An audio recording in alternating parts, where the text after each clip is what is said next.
G'day guys, I haven't posted in a while, just been busy changing jobs and yeah, I got a 6-month-old daughter, so it's a bit full on at the moment, but it's all good. So it's a bit of a sorry state of affairs over here. I've pulled the top end off, well, pretty much everything but the driver's side head. And I'll just flip the camera around actually.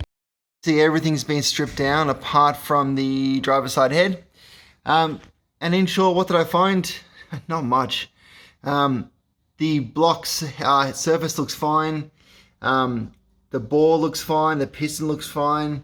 The head gasket looks fine. I'll show you that in a second. You can even see where the head gasket's nicely bitten into the surface, which is hard to see, which is a beautiful little ring all the way around it. So I knocked the Velcro before, but I can't see any issue with it. Before I pulled the head off, just to double check myself, I did another comp test on number 2, and yeah, she read 0 and the rest read 120. So I'll just show you the head gasket now actually. So just move that out of the way. So that's the head gasket, and yeah, looks fine.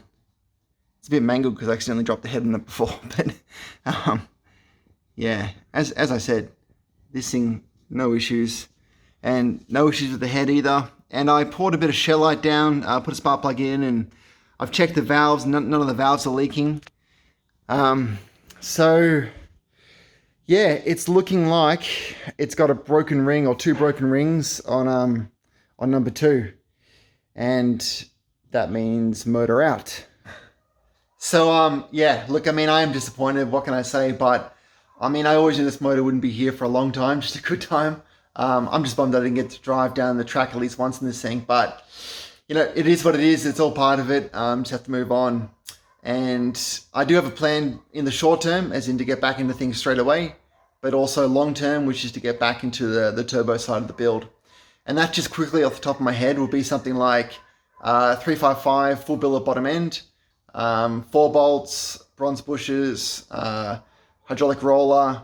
I'm going to retain the same exhaust system and turbo that I have on it now, probably same manifold, and I'll switch to an E85 blow-through carby to keep it simple. And I'll bump up the ignition system too to like a 6AL programmable, so I can do some boost programming with it as well. And then this thing should be moving. And in the short term, I've got this. It's a 304 crank and block. It's had extensive blueprinting, extensive head work. Got a Harrop high rise, quite a large mechanical flat tapper cam, SRPs, race pep crank, race pep rods, double springs, you know, roller rockers, everything. So I'm aiming for 50 flywheel on that.